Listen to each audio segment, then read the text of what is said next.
waaqayyo isaa eebbisuu kan eebbifame haa ta'u waa'ee waldaa isaatiif waa'ee ijoollee isaatiif waa'ee warra isa tajaajilanii fi sagalee waaqayyoo walii wajjiniin ilaallaa nan dubbisaa sagalee waaqayyoo mul'ata Yohaannis boqonnaa 1 keessaa nan dubbisaa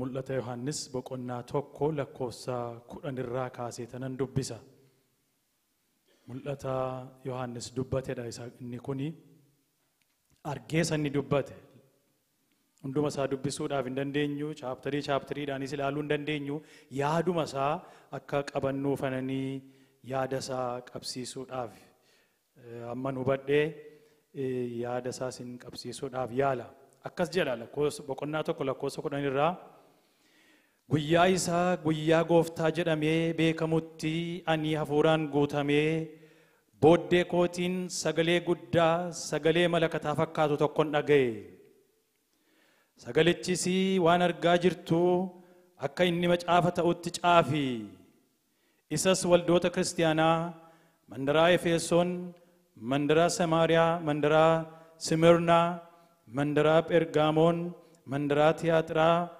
mandaraa Sardees mandaraa Filadelfiyaa mandaraa Lodooqiyaa jiranii torbaniif ergi anjedheedha ani sagalee dhaga'eega sagalee kanan dhaga'e xalayaa kana waan amma argitu kana caafi ittiin jedhe sagaleen dhaga'e sagaleen kun immoo sagalee attamii kana dhaga'e tana ni jedhaga ani sagalee dhaga'e isa anatti dubbatu ilaaluudhaafan garagalee yommuun galagaluusi baattuu ibsaa warqee irraa hojjetame torban arge gaafan galagalu maalan argee jedha baattuu ibsaa torbaa galagallaanis baattuu ibsaa torbaa warqee irraa kan hojjetame tokkon argeedha tokko baattuuwwan ibsaa sana gidduu immoo ilma namaa kan fakkaatu tokko uffata gadheeraa miila bira ga'u uffatee jedheeti baattuuwwan argee baattuu sana gidduu immoo nama fakkaatu tokkon argeedha ilma namaa kan fakkaatu tokkon argee jedheeti waa'ee uffannaa isaa waa'ee waan inni fakkaatu appearance isaa dubbachuu jalqabe inni immoo jedhaga uffata dheeraa miila bira ga'u uffatee wanta akka hidhataa warqeetiinis qoma isaa hidhatee ture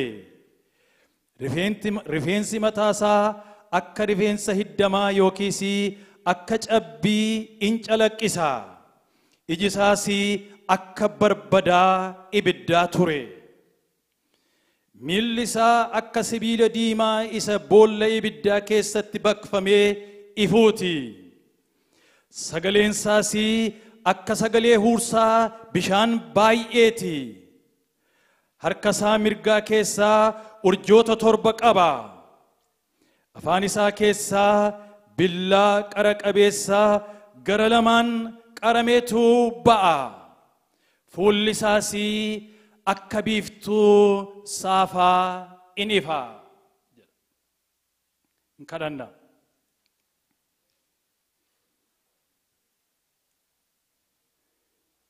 gooftaa nama gargaartu gooftaa nama gargaaruu jaallattu gooftaa nama bira darbuu hin jaallanne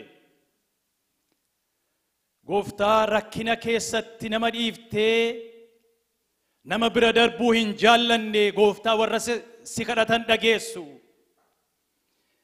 yaa waaqayyoo si galateeffannaa galanni siif haa ta'u waaqayyo nu dhageessu waan taateef waaqayyoo sagaleen keenya fuula kee duratti ulfina qabu waan ta'eef kanaaf shakkiin qabnu mamiin qabnu maqaan kee kan eebbifame haa ta'u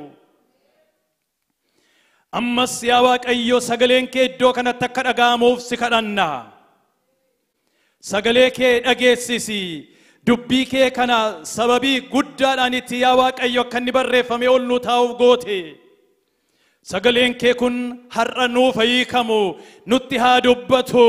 Sagaleen kee kun yaa Waaqayyo har'a jireenya keenyaaf bu'aa kan buusu, garaa keenyatti kan dubbatu, kan nuuf hiikamu, bu'aa kan nuuf buusu nuuf haa ta'u.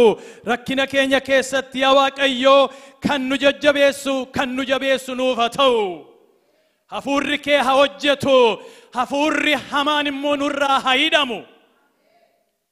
Maqaa Yesuus Kiristoos Gooftaatiin ameen.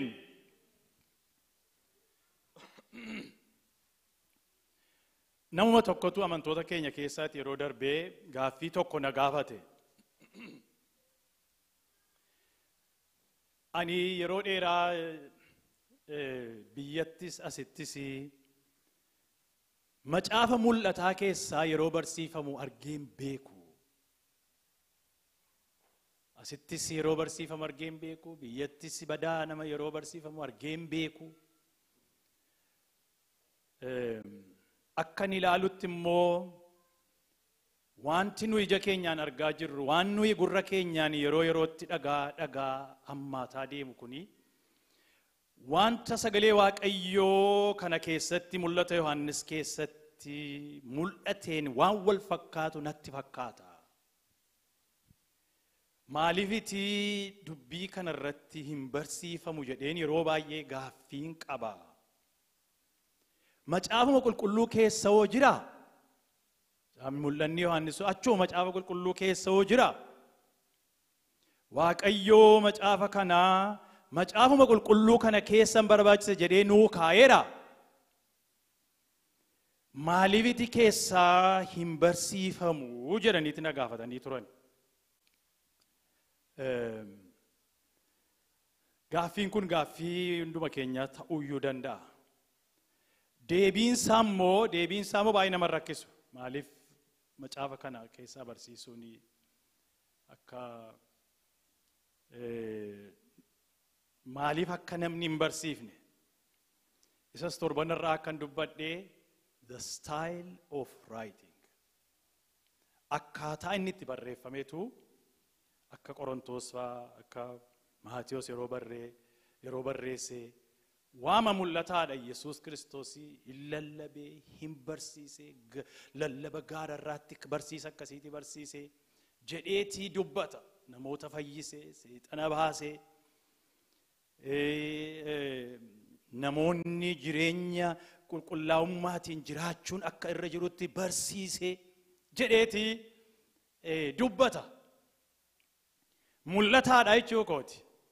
Dubbisanii hubachuudhaaf kan nama rakkisu miti. Macaafni mul'ataa garuu akka ittiin barreeffame miti. Akkaataa inni itti barreeffameetu isa kaanirraa addadha. Akka Qorontoositti barreeffame miti, akka Efesoonitti barreeffame miti, akka isa kaanitti ergoonni gara biraanitti barreeffamanitti barreeffame miti. Akkuma torbanirraa kaamnee akkaataa inni itti dubbatu bineensa jedha. Abiddatu waaqarraa darbatame jedha. Biyya lafaa kana 1/4 isaa balleesse jedha. Bineensa galaana keessaa ba'e, bineensa lafarraatii ba'e, jawwee jedha. Waan adda addaa waan akkasii kaaseeti dubbata, waan balaqqeessaa, waa ergamootaa, kanaaf itti nama rakkisa hubachuun. Akkaataa inni itti barreeffametu. Namoonni yeroo sana dubbisan garuu isaaniif garuu rakkisaa miti. Nuuf garuu akkaataan isaan aadaa sana keessatti guddatanii maal jechaa akka ta'e hin beeku isaan. Yeroo inni itti barreessu hin beeku. Kanaaf itti rakkisaadha jechuu kooti. Tokko lammaffaa immoo maaliif rakkisaa ta'e namootatu akkaataa garaa garaatti hiika. Yeroo hiikanii akkaataa garaa garaatti hiiku. Yoo xinnaatee akkaataa garaa garaa akaakuu sadiitu jira akkaataan namoonni itti hiikan. Amma isa keessa dhaqeessan hin dubbadhu. Akkaataan itti hiikan, akkaataa namoonni itti hubatan, iskoolaaroonni yaada garaa garaati qabu. Kana jechuunsaa kana jechuudha, kana jechuunsaa kana jechuudha jedhaniiti. Anamma gaa macaafa kana chaaptariidhaan yookiin boqonnaadhaan deemnee amma boqonnaa 22 akka ilaalluuf miti. Torbanarraa gaa akka kaamnee kuni mul'ata Yesuusidha jedha. salphaamatti akka qabannuuf jechuu kooti. Maalidha wanti kuni? Mul'ata Yesuusidha. Afaan Oromooti. Mul'ata Yesuusidha. Mul'ata eeyooti yookiin immoo maal mul'isaa? Yesuusin mul'isuudha jedha jechuu isaati jedha. Yoo Amaariyaadhaan dubbiftan immoo raa'iyyeedha. Afaan Oromootti xinnoo nutti dhiyoo kan jiru Amaariyaadha miti, ijoollummaa qabneeti Amaariyaa dubbannaa kanaaf. Nuuni warri booddee jechuun xinnoo umuriin keenya achi jiru. Yeroo mana barumsaa dhaqanii aandanyaa galee sananii torbanarraa Amaariyaa dubbachuu jalqabe. Caalaan Amaariyaa dubbataa jedhanii addunyoonni arganii hin beekan. Ani safarattan dubbadhan ture ijoollee tokko wajjin Amaariyaa dubbanna jechuun achumaa kaafnee dubbanna Amaariyaa jechuu kooti. Afaan egaa isaan immoo raa'iyyeedha. Afaan Ingiliffaa yoo fudhattan immoo revelation jedha. Afaan macaafni kun ittiin barreeffamee amma afaan Giriikii beeka sanii isin ibsaa jedheetanitti. Afaan macaafni qulqulluun yeroo sanatti barreeffaman immoo Apocalypsis jedha. Jedheetanan ture. Apocalypsis jechuun unveiling jechuudha. Yookiin immoo veelii dubartoonni asii gadi uffatanii jechuun appo jechuun removing calypsis veil jechuudha. Kana qabannaan hin ga'a. Maal jechuudha gaama akkas jechuun isa maalidha? Tokkoffaa macaafni qulqulluun waa'ee misirrooti kan inni dubbatu. Jalqabasii waa'ee gaa'ilaatiin jalqabaa, dhumarrattis gaa'ilaan xumura macaafni qulqulluun. Misirrittiin Yerusaalemii abbaa manaaseetii akka qophooftee bareeddeetti waaqarraa yeroo gadi buutuun arge. Dhumarratti gaa'ila sanatu raawwata. Lammaffaa maal mul'isa kuni? Yesuus Kiristoosin mul'isuudhaadha. Macaafni mul'ataa kuni maal dubbataa? Yesuus Kiristoosin mul'isuudha. Gabaabaatti. Egaa Yohaannis waan amma arge, nama amma arge kana waggaa 60 dura beeka. Yesuusin jechuu kooti. Waggaa 60 dura beekaanii wajjiniin turanii, wajjiniin jiraataniiru. Mana tokko keessa jiraataniiru, wajjiniin dhuganiiru, wajjiniin nyaataniiru, wajjiniin mandaraa Israa'el keessa olii gad deemaniiru hin beekaanii. Amma garuu kan inni arge nama addaati. Ulfina amma dubbise kanaaniti arge waaqarratti. Amma nama addaati. Ulfina akkasiitiin, jabina akkasiitiiniti, guddina akkasiitiin teessorra taa'eeti argee inni immoo torbanarraa akkan dubbisee mootii moototaatiidha. Kana akka hubatan barbaada. Kana akka hubatan barbaada.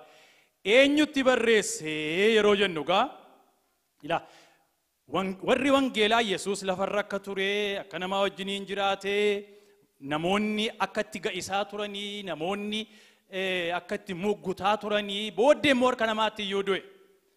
Amma garuu mul'anni Yohaannis kan inni dubbatu isa harka namaatti qabamuu danda'u, isa namni ari'achuu danda'u, isa namni tuffachuu danda'u miti amma. Mul'anni Yohaannis kan inni dubbatu isa kana argeetanii dhagaa. Yommus isa kana argee akka nama du'een ta'ee dheetu dubbata. Yohaannis yeroo nama kana arge inni gaa ol na qabee jedheeti dubbata. Eenyuufiti barreessee as keessatti amma dubbateera.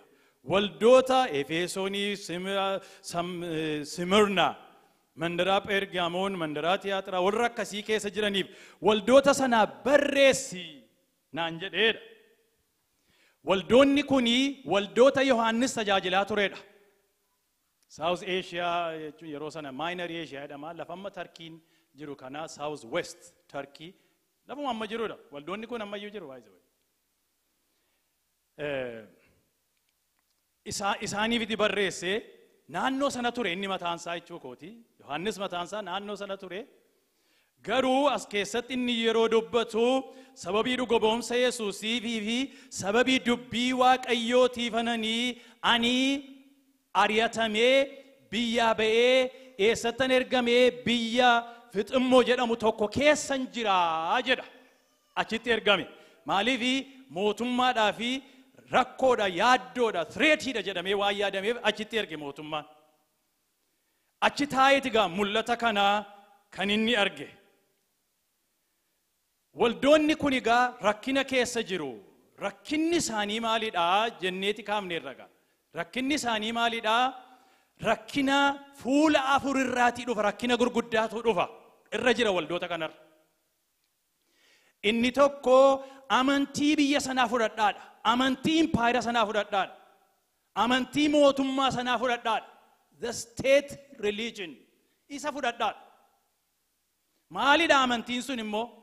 Amantiin suni mootii biyya sana bulchutu jira, emperoriitu jira kan biyya sana bulchutu, emperorii yookiin mootiitu jira. Biyyi kuni guddatee biyyoota baay'ee mo'anii dhaqanii qabataniiru waan ta'eefi namni lola gurguddaa gaggeessee, waraana gara gurguddaa gaggeessee biyya mo'atee hamma kana namni jilbeenfachiisee of jala aansee nama duwwaa ta'uudhaaf hin danda'u.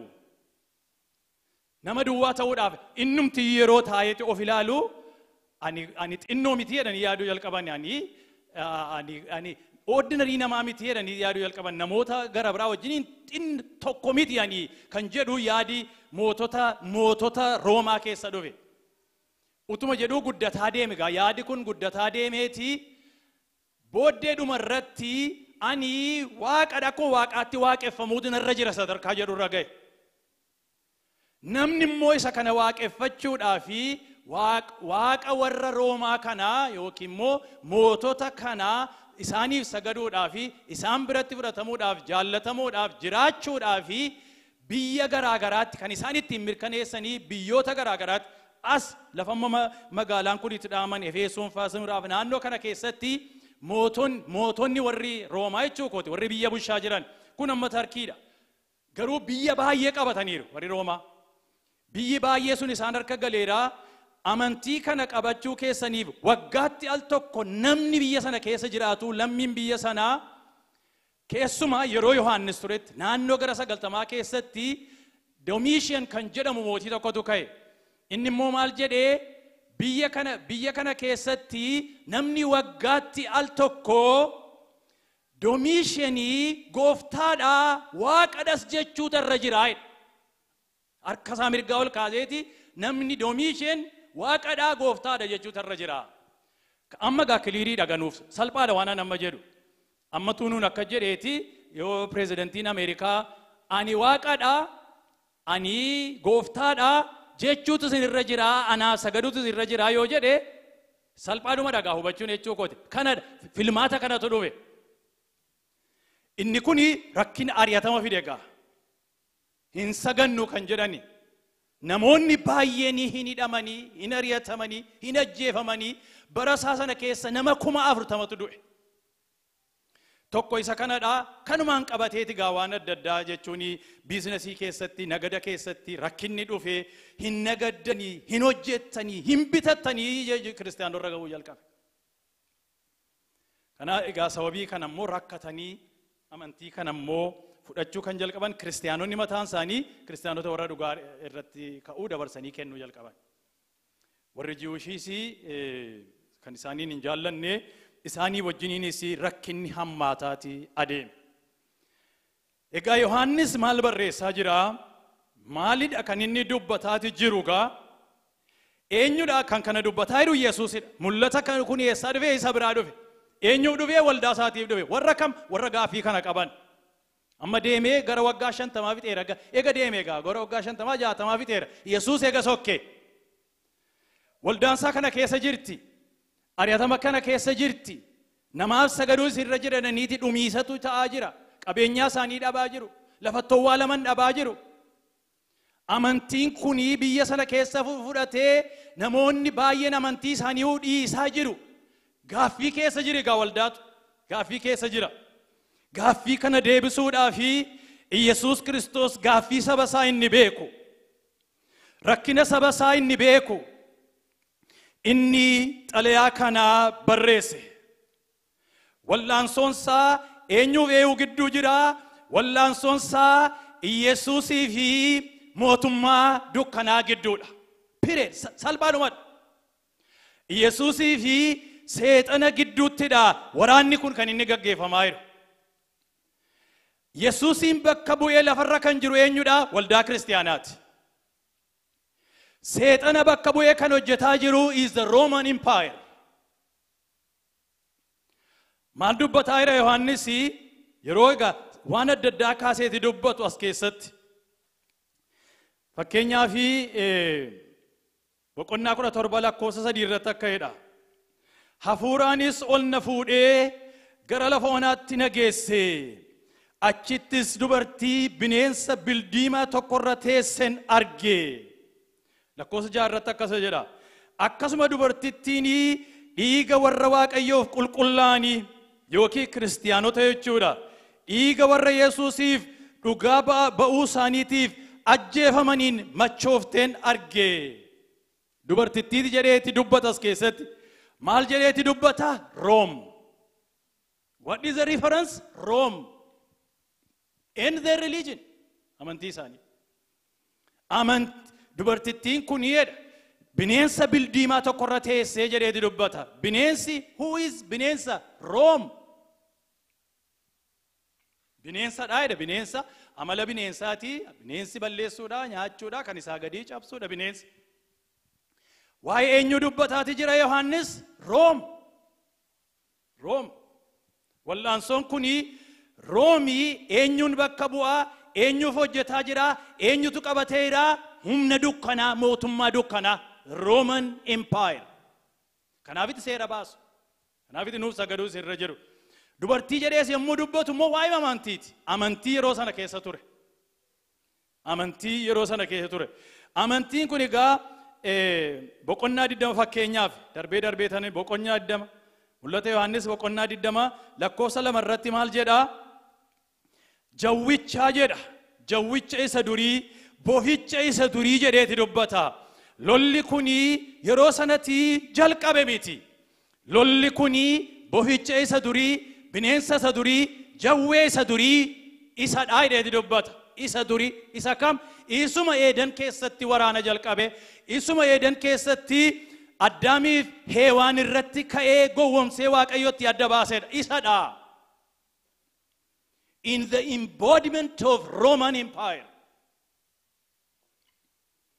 إسدا يرودو ما بقولنا صديقة ستيجا واك أيو أبدي كنّ أبدي كنّ مالي دا أني كنا نمواد دايد نمواد دا بلاني لفكاي واك أيو بلانين سامالي دا كروري سامالي دا نما توكو نرغا دوبرتيتي كان دلته تدوفاي ديتي واقو دبت سيطاني كان دغايتي نمني كون اكا هندلن هنرغيتو ما فكينيا بوقنا كل لما كيستي دوبرتين توكو هندسي جد اكا شينين دنيه في بنينسي ديماني جوي ديمان توكو شيرتي كايد إني إلمسون غرواكا تول فراتامي إشين مويت إدوت أولو دندي سوتي باكا تجري دبت the struggle between Rome and the church أكا يسوس إندلن نفي أكا سنين لفرابا دوفي سيطاني تركان في قد فودا تشوجل كابي بقولنا جا سيرو ماما كيست فكينيا في نرجيتو سيرو ماما بقولنا جا كيست مال جري دبتا إجولة واقعيو إجولة نما دوبرتوتا ورا لفرجران جالتاني إساني نسفوراني إساني راز إجولة قراتاني إني مالي دا تركان في سيطان نفودات يالي سيطان نقود مال قوچو داف سنجي بلسو داف مال دابو دافي سنجيني دوبرتي تير رادو فيتو متاسا روكو تاجر سنجين سنكا إنالن نفي وان سيطان نقود دا Genesis chapter 6 سيرو ماما بقولنا كرتو كيستي سمو أكما كنا برسيسا يرو بابلوني دي جاراني أولبانا يرو جاراني مكا كينيا وام سمنا مكا واك أيو لفرا بلسنا Satan and his kingdom سبا إسرائيل كنا كراسنا دروفي ور يهودو تراتي دوفي يهودو تكنا لفرا بلسنا ورانا قداتو غاقفامي أما مو يغني للاتيتي أكنن لنه أكنمني فيني غوچو دافي كأي غافة توددو نمني غافة فيو جلقبو ورانا ساكرا غراغراتي تفوه in the power of Roman Empire achuma mul'ata Yohaannis boqonnaa 12 keessatti isaan immoo hin mo'ataniin jedha. Hin mo'ataniin maaliin mo'atanii? Dhiiga hoolichaa fi dhuga ba'umsa afaan isaanii irraa kan ka'eeniti mo'atanii jedheeti dubbata. Dhiiga hoolichaatiin mo'achuu danda'u. Nama dhiiga hoolichaatiin dhigatee qulqullaa irratti gooftummaa hin qabu seexanni. Hin qabu seexanni. Seexanni nama qalbii diddiirratee Yesuusitti amanee dhaabate fuula Waaqayyoo dura dhaabatu kan ammoo dhugaa ba'u hin danda'u seexanni. Hin danda'u. Hin mo'atanii jedheeti dubbata gaa. Wal'aansoo kana dhagaa. Maalidha macaafni mul'ata? Maalidha macaafni mul'ata? Kan inni dubbataati jiru wal'aansoo waldaa kiristiyaanaatii fi wal'aansoo empire Roomaa gidduu adeemsifamaa jirudha. What is macaafni mul'ata maalidha? The struggle between Rome and the church. Egaa maalan godhaa egaa gooftaan kuni Yesuus Kiristoosii maalidha kan inni jedhe? Waan sadan tokko dubbadhee tananii xumura. Maalan godhaa jedhe maalidha kan inni dubbataati jiru? Waldaa isaatti maalidha kan inni dubbataa jiru? Boqonnaa 2 fi boqonnaa 3 keessatti Yesuus Kiristoosii dhufee akkuma nama lafa nammasiniin jedhe Eeshiyaa Maayinarii keessa dhufee waggaa gara waggaa 50-55 booddee dhufeeti waldaa isaa gidduu adeeme. Waldaa isaa gidduu adeemee ilaaleeti gabaasa isaa Yohaannisitti kenne. Gidduu ilaalee tananii kana gabaasni isaa jedheetitti kenne. Garuu qabxiinan fudhachuu barbaade maal jedhee waldaa isaatiin waan tokko daddabaleeti kaasa. Boqonnaa 2 keessatti fakkeenyaaf lakkoofsa 2 irratti ergichi hojii kee waan ati itti dadhabdu obsaan danda'uu keessi namoota hamoota immoo calluma jettee akka hin ilaalle warra ergamoota utuu hin ta'inii nuyi ergamoota hin jedhan qortee ilaaluu kee soba ta'uu sobduu ta'uu isaanii akka ati argite ani beekaa. Ani beekaa. Boqonnaa 2 lakkoofsa 9 irratti rakkina sirra ga'e hiyyuma kee hamaa sirratti dubbachuu warra Yihuudootaa utuu hin ta'inii Yihuudoota warra ofiin jedhanii ani beekaa. I know. Achuma boqonnaa 2 kana keessatti ergichisi ani iddoo ati jiraattu beekaa. Lafa teessoo seexanaa jiraatta. Beeka lafati jirtu. I know. Jedha Yesuus. Beekaa haala kee waan namarraa gaafachuun narra jiru miti. I know. Beekaanidha. Tokkoffaa kana dhagaa. Nam beekaa waan ati keessa jirtu. Beekaanidha.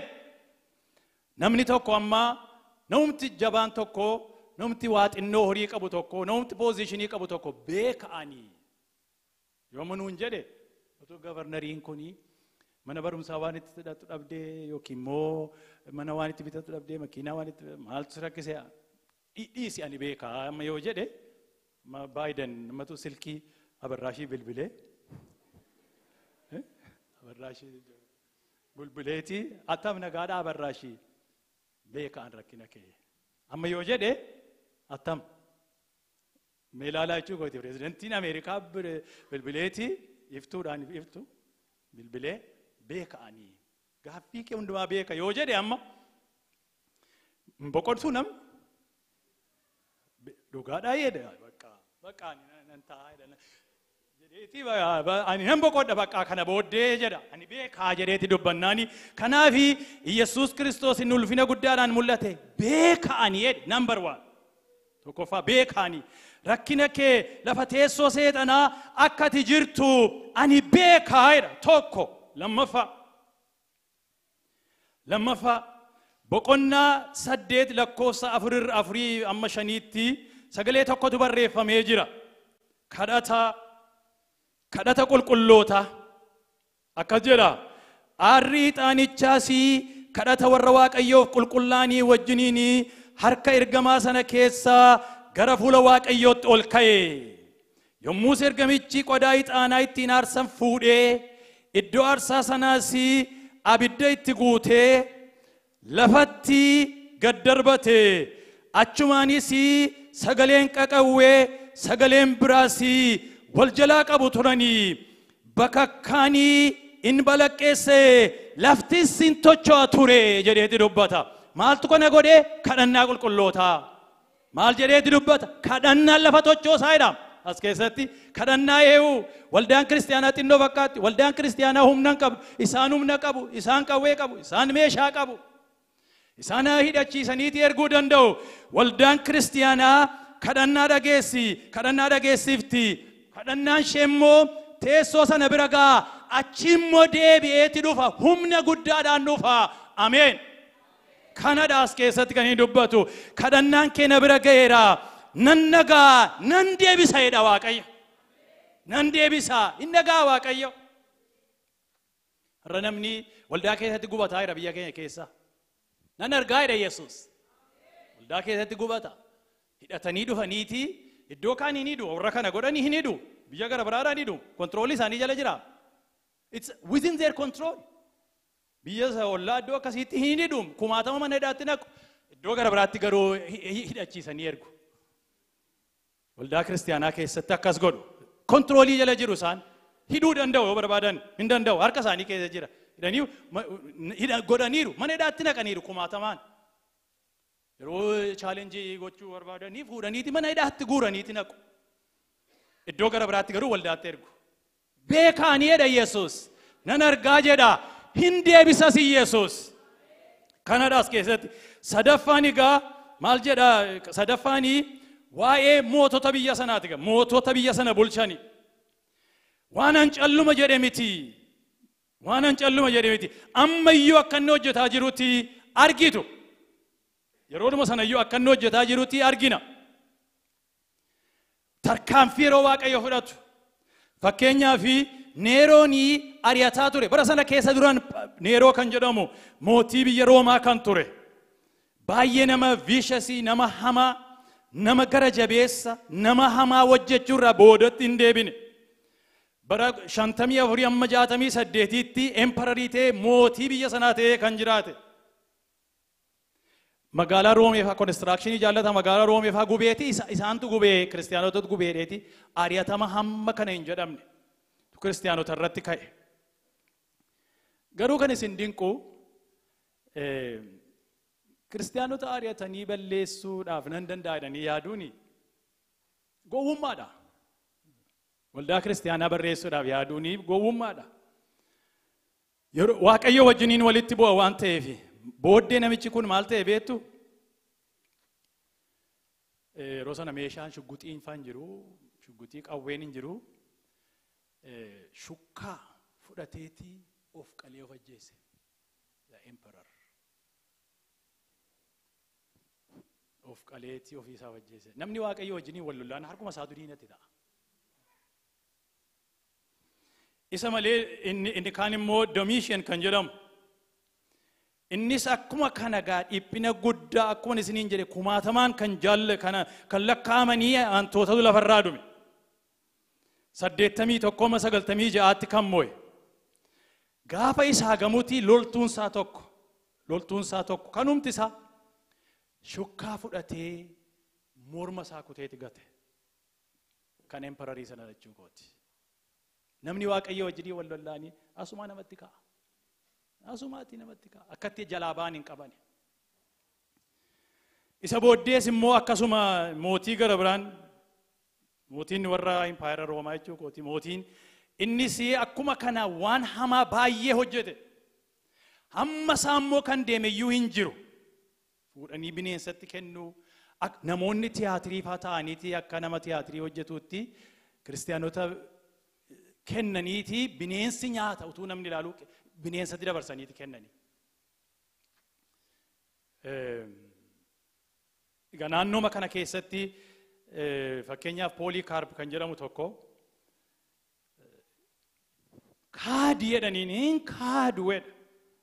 Ani waggaa 84 duukaa jiraadhe. Homaanan gooneedha. Homaanan gooneen kaadu wedha. Homaanan goonee nama gaariidha. Ani san kaadu.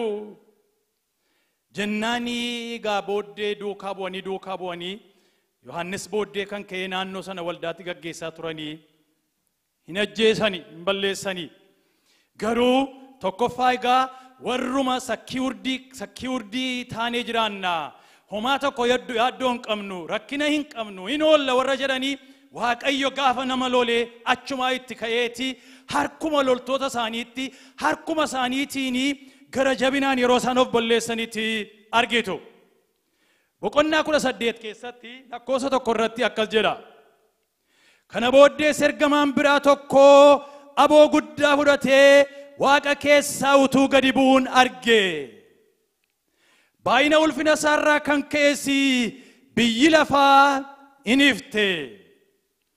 Inni sagalee cimaadhaan iyyee kufteetti Baabiloon guddittiin kufteetti iddoo buufataa hafuurota hamaas taateetti. Baabiloon yommuu jedhu what is the reference? Rome. Sababiin isaa hafuura Baabilooniin kaanii hafuura Baabilooniin hojjetu waa'ee eenyu dubbataati? Baabiloon kufteetti. Waa'ee eenyu dubbataadha? Rome. Dhumarratti kiristaanotuma warra abdii hin qabne, humna hin qabne, meeshaa hin qabne, horii hin qabne, nama guddaa hin qabne isaantuma taa deeme impaayirri Roomaa kollaapsii godhe. Hirraafameeti impaayirri Roomaa lafa kanarraa bade. Waldaan kiristaanaa garuu ammayyuu jirti. Waaqayyo waldaasaa hin gaggeessaa. Waldaasaa hin gargaara. Tokko amantootaa hin gargaara. Kadhannaa isaanii hin dhagaa Waaqayyo. Waama tokko duwwaa, gowwoomsa tokko duwwaa dubbadhee tanan fixa. Gowwoomsa natti baaftee kan jennee ammas miliitarii keessa yeroo jirudha. Yeroo achiran nuti koree tokko keessatti filatamne, koree food committee tokkotti filatamne. Food committee hin dhadhagaan dudubbanna miti gaanuun immoo lafatti dudubbatan keessan ture. Lafatti dudubbatan immoo hin jedhu lafaasaa godhanii waan akkasii keessatti filatame kana nu arganiiti nyaata si gaa namni waa dudubbatu waan beeku fakkaata miti nyaata si hojjetananiiti filatamne anaa fi gurbaa tokko biyya wajjiniin naannoo tokko dhumnee sadii taanee filatamneen abbaa kootiifan xalayaa barreesse waan akkasiitan filatamee horii hammasii moo maaneejii goonaa jennaanii har'a keessaa ba'inaan jedhe. Har'a keessaa ba'e mindaan nu argamu birrii 20dha. Nama birrii 20 argatu birrii baay'een yeroo itti kennamu ilaalaa gaachuu kooti. Amma utuu akka ittiin jirru mucaan inni kuni waan jedhu waaddanyaan koo jechuu kooti.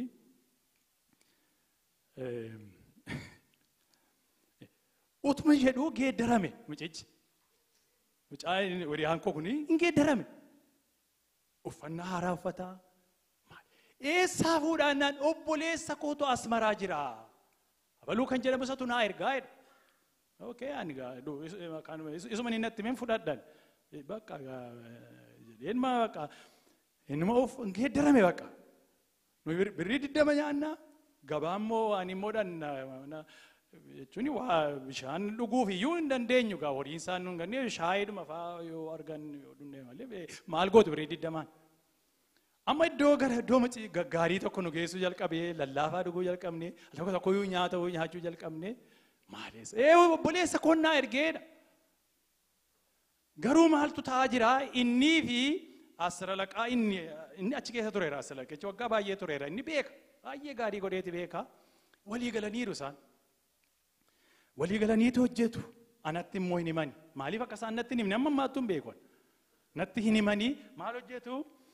Egaa nyaata qopheessu miti sangaa dhaqaniiti birrii 500 faa bitu gaa 500 faanatti fakkaate yeroo sana 500 bitu meeqaan bitte 700 jedhu 500 bitanii 200 gaa iddoo galii ta'a gaa sukkaara dhaqaniiti bitu sukkaara isa ta'uu ashaboosa ta'uu timaatimii ta'uu maalii hoolaa ta'uu foon waan bitanii birrii 100 binnee jedhu garuu kan isaanii birrii 100 actually 100 bitu warra naggaadota sana wajjiniis walii galu yoo na biraa dhuftaniiti bittanii aniyyuu bakka rasiitiin isinii kennaatti hin jedhu Kan isaan bitanii dhibbaanii garuu 200 bitanii rasiitii kennuuf.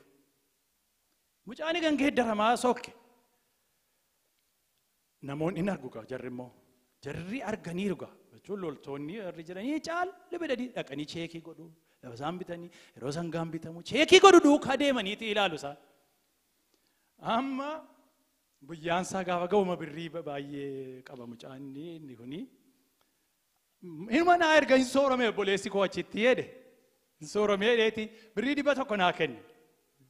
Maali birrii 100 moo eessa shoo jedheetanii birrii 100 ji'a meeqatti isa argannu al tokkotti argadhee akkamatti jirraayyuu booddee gaafa tarmii keenya finnee tarmii warra ittaanutti kenninaa jenneeti walga'iin gaafa waamamu hin ta'u jedhan hin kennan jedhan. Maaliif jennaan hin ta'uu hin kennamu no jedhani bakka namoonni kaaniiti waci ta'e. Maalina no wanta qulqullaa'utu jira jedhan. Ani waan isaan haasa'an hin beekuun jedhani ka'e. Waan isaan haasa'an anoon beekuun jedhi gaane. Anoo dhuguman hin beeku ka. Birrii 100 sanii naa kennee sammuu obboleessaatti ergenu waa ittan beeka. Ani hin ta'u nan dubbadhe gaa ka'e jechuu kooti. Booddee algoon uree torban irraa qabamu jedhan. Qaxarootu qabamee torban irraatti inni shaamballiin iddoo gara biraatii yabalaa akaal kan jedhamu hin dhufee walgahii gaggeessee amma gaattam goonaa hinnaanii nuuf haa hidhaman isaanii jedha. Nuuf haa hidhamanii amma mana hidhaa dhaqanii. Horiin keenya isaan harkatti dhumeera. Horii baay'eetu harkatti dhume. Jarri kuni kiraayimii guddaa nurratti hojjetan nuuf haa hidhamanii jedhan. Innaan hin hidhamuun jedhen. Akkamii innaan hin hidhamu. Tu waan fedhe ta'e hin hidhamu hin jedhe. Waan isaan haasa'an hin beeku ennaanii namichi tokko ka'eetii dhaabatee inni hidhamuun irra hin jiru jedhe. Inni torban irraa yeroo inni dubbatu dhageenyee irraa warra kanadha kan hojjetu malee innoo hin beeku hidhamuun qabu inni jedhe namichi kun. Jennaanis hin dinqaa namni hundinuu lafaa ka'eetii harkasa. Inni hidhamu ennaanii inni haafuu reenaan haafuu. Isaaniin fuudhanii mana hidhaatti geessanii ani manattan galee garuu torban sana keessa gawaanin torban sana keessa kadhataan ture. Horii fudhataniiru namoonni natti himuu jalqabanii fudhadheeraan horii kanaan jedheetan gaafadhe. Qabaani galeeraan harkaa jedheetan Waaqayyoon gaafadhe. Inni dhugaa beeku mootii inni dhugaatti faradu inni hin farada. Haleluuyaa. Inni hin sirreessa. Maqaansaa kan eebbifame haa ta'u. Mul'anni Yohaannis maal jedhaa? Iyesuus teessoo isaarra jiraadha. Waldaa kiristaanaatiin Iyesuus teessoo isaarra jira. Mootummaa Roomee kana isa argitan miti. Mootummaarra kan jiru isaanitti iyyuu kan faradu Yesuus isa teessoo isaarra jirudha. Bara baraan isin jiraata. Hin galateeffanna Waaqayyooni. Haleluuyaa. Hin galateeffanna galanni Waaqayyoof haa ta'u.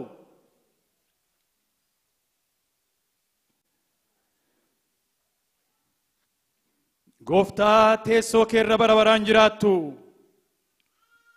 Gooftaa dhugaan namaa si biratti hin banne. Gooftaa gurguddoonni si gowwoomsanii mari'atanii sirratti malaan homaa hojjechuu hin dandeenye. Gooftaa dhugaa beektu, gooftaa dhugaadhaaf dhaabattu, gooftaa warra dhugaadhaaf dhaabatan jaallattu, gooftaa warra dhugaadhaaf dhaabatanii wajjiniin dhaabattee falmitu, gooftaa waldaa keetiif dhaabattu. Ati gooftaadha, waldaan kee immoo si keessa jirti. Waldaan kee Yesuus Kiristoos jiraataa keessa jirti. Siin immoo mo'uudhaaf hin danda'amu. Siin immoo kuffisuudhaaf hin danda'amu. Waldaa kee balleessuudhaaf hin danda'amu. Waldaan kee hin jiraatti. Waldaa kee hin eeddaa. Waldaa keef hin dhaabattaa. Saba keef hin dhaabattaa. Hin falmitaa. Hin mootaa. Hin gaggeessitaa. Diinni hin mo'amaa. Gooftaa bara baraatti ati galanni siif haa ta'u. Gooftaadhaati, gooftaa dhugaadhaati. Mootummaan kees mootummaa isa dhugaadha. Mootummaan kee isa hin dabarredha. Mootummaan kee isa hin balleeffamnedha. مقاكيتيف ألفنا ديسنا قالني بربراني سيفتو يا واقيو كرنا كينيا وان نجيسو سياغلتو بيا كينيا وان إلالتو سياغلتو بيا كينيا كيستي وان تاجرو فولنا ما درارو كتادا فولا موتو تبيا لفا درارو كتادا بيكتو تدرارو كتادا يورا كتاتا وباتي هنرغو هنلالو كروان بايتو ساندنكا كان سيدنكو هنجرو كان سيدنكو بيا لفا رهنجرو أتي هندما سرستا سيتنا هموتا هاليلويا مويتشي كان غوفتا كينياتي جدميتي جافميرا مويتشي كان كيتي مويتشا كيكي سددبنا أوبستين ددبنا نوف كني أياني كينو فبايتو غرغارسي كي سبكيتي وبايتو غغيسان كي سبكيتي وبايتو أورچون كيتي سبكيتي وبايتو دين الرتي قويا قويا نان مويتشاني نغغيسي قالني سيفاتو برابران مكان كي بفهمو مكا يسوس كريستوس غوفتا كينياتين آمين كانت آبني كداتا غوفتان كينيا نبرسيسين سغنتا كينيا تمرنا يا أبا كينيا واقرا كنجراتو مكان كيا قلقلاو موتمان كيا دفو جالالي كي واقرا تكتي akkasumas lafarratti ta'u kan nu ga'u buddeena keenya nuuf kenni yakka keenyas nuuf dhiisi nus warra nu akkana akkuma dhiisnuufitti qoramsatti nun galchini hamaan oolchi